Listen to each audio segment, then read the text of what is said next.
your video response to Gixxerbrahs, is riding even worth it? I'm also testing some setup things here, so, you know, it's not going to be perfect. Just didn't think my first moto vlog would be something that's heavy like this. And I'm going to say that most of my friends from childhood, most of them are dead. Totally not the look I was looking for. But if you see the actual person that is me, this is what you're going to see. At least for a while anyways. But look at all this. So this is my cheapo ILM, some unknown Chinese brand. And I have art all over it. Some of it means something, some of it I just thought looked cool. This, the racing checkers, and the crosses, I just thought looked cool. The Bible quotes, you see here, I'll let you guys figure that out.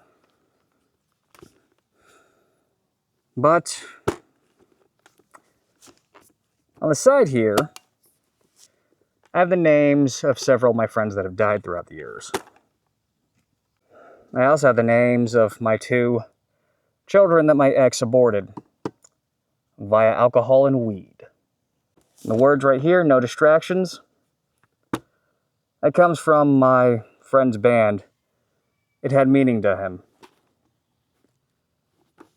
Cast in the name of God, ye not guilty. That's because a lot of these people I don't think deserve to die at their time. That's what it meant to me. It actually comes from an anime series called The Big O. When it comes to riding, I feel like we all know someone who's been in an accident. And if we don't know somebody, then we certainly know somebody who knows somebody. The medical industry literally nicknamed motorcycles donor cycles. I don't think there's a single medical expert who hasn't had at least 10 stories involving motorcycles. Even up in Alaska where you don't get to ride much. Well, what's the riding season in Alaska, what, 2 months? It goes without saying that these things are indeed dangerous. They're dangerous for many reasons, and we could sit there and we can go over that, but that's not what this video's about. Gixxerbrahs already went through all the stats and whatever in his own personal experiences. I've never had an accident that was anywhere near that bad, but if you've seen me in the pickle videos, you'll notice that one tooth is a little bit whiter than the rest, and that's from a motorcycle accident. And that story's a lot more mundane. So we're not even going to go into that. Why the pickle? Why the cyber mask? Well, long story short, there's a number of reasons why I'm trying to keep my identity secret, and it's mostly to disassociate myself from my other channels. And there's reasons for that. It's mostly because I don't want political conversations showing up here, because I've been involved in a lot of activism, and that's all I'm going to say. But I started this video off talking about some friends of mine that have passed, and the thing is, absolutely none of them passed via motorcycle. I literally know one person that died in any sort of vehicle related to motorcycles. I know one guy who died because he messed around on a 4-wheeler and wound up splitting himself in half. Nice guy, a little bit of an adrenaline junkie, and yeah, that was a big deal when it happened, but you know what? He's gone, and his memory lives on. So why do we do things like ride motorcycles? Why do we do things that could wind up in serious injury? And as much as I don't like to talk about politics, why do people go out and go to these protests where they know they could get hurt? Why do people go do mountain climbing? Why do people go spelunking? No, seriously, the moment you hear of a cave named something like the Devil's Asshole, there's going to be some guy who's in there salivating at the idea of getting stuck in between 2 rocks and dying a horrible, horrible suffocation death. And even though it's not for me, let's talk about hobby horsing. You're doing a lot of jumping around. It's very acrobatic. It is a lot more physically demanding than one would expect. I mean, as moronic as it looks, it's actually quite physically demanding. Like, it would be impossible to stay fat doing hobby horsing. Literally all the things that I just mentioned, people will look at you and say that you're a moron for doing these things. Yet there are plenty of people who will look at you and think you're awesome for doing these things too. So what makes it worth it? Why even bother? with any of these things. Now look at all these graves around me. What do they all have in common? The people that reside in them are dead. Yet, I bet every one of these people has had something where they asked, is it even worth it? I bet most of these people have had at least one thing where somebody looked at them and asked, why are you doing that, you stupid individual you? It's real simple. Things like riding, it gives people meaning. Spelunking, rock climbing, and yes, even stupid things like hobby horsing. It makes people feel alive, otherwise we wouldn't do it. Like, if you think about it for 5 seconds, motorcycles in the United States is something that could easily be banned. Yet, what do we see a lot of? Motorcycles on the road.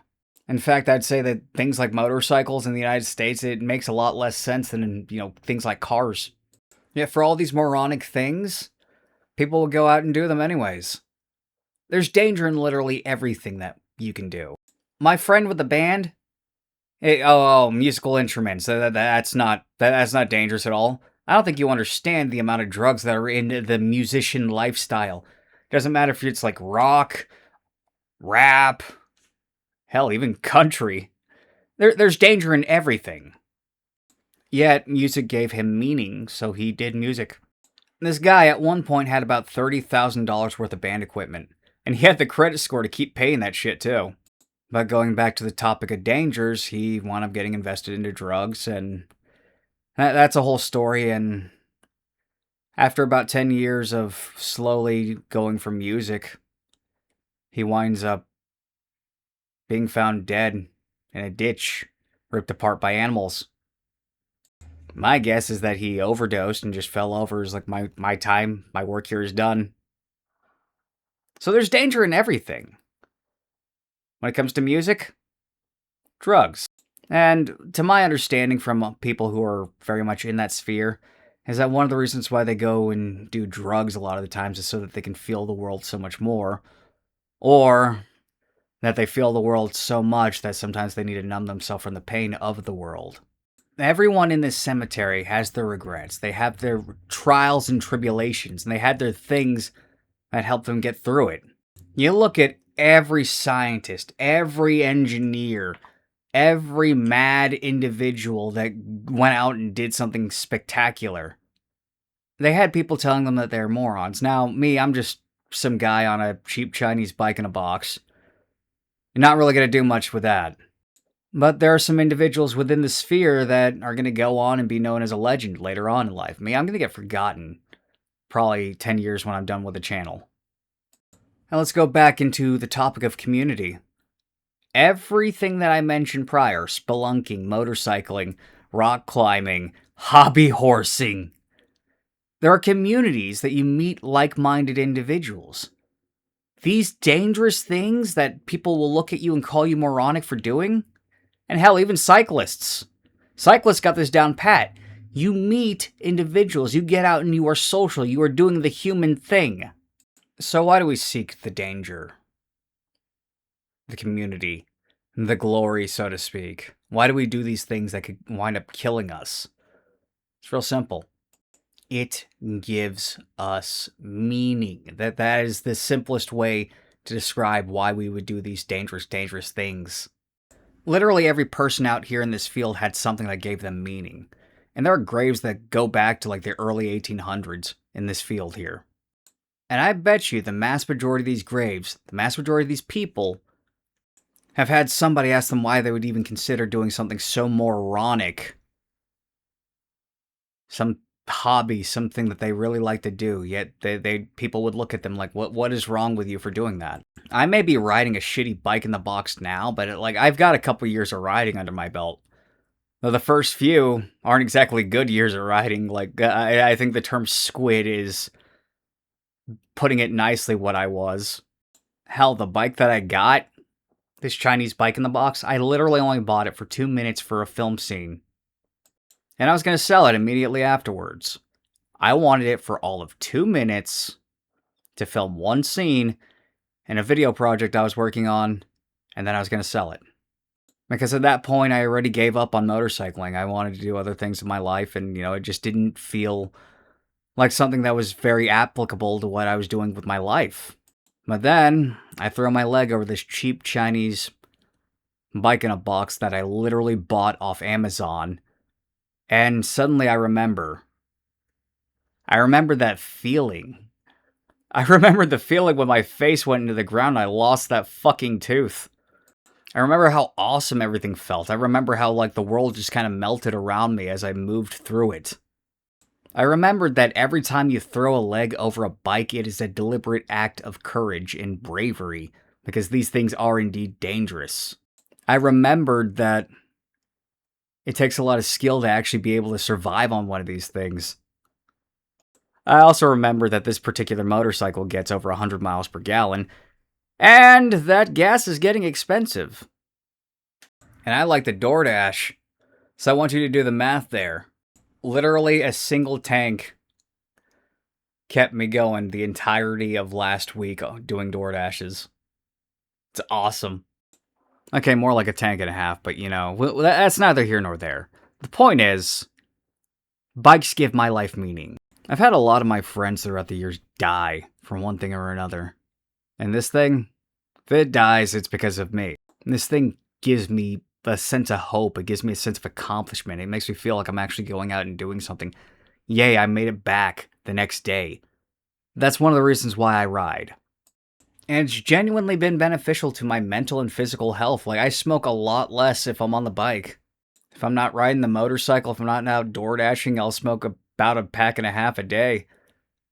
But when I got the bike, I'll smoke about a third of a pack. And I've not been taking care of myself as much as I should. I mean, I used to be a personal trainer, for Christ's sake. It's kind of, embarrassing to think about. But this hobby, which is now my main source of income, because my Buick's engine decided to explode on me, it's been better for me than just, the regular run-of-the-mill shit. And physically, my health is not deteriorating anywhere near as fast just because I started to throw my leg over a bike once again. Didn't think I'd come back to this. But you know what? Here I am. Man, I'm perfectly okay with that. I think I need a new drone because this thing is not tracking me as well as it should. I have done many things in my life, but honestly, motorcycling is one of those things that I never want to stop doing. The amount of money I've saved doing DoorDash with this, all the fun experiences and going different places doing this. Yeah, some rules in life change whenever you throw your leg over a bike rather than if you're in a cage. And that's what cars feel like. A cage.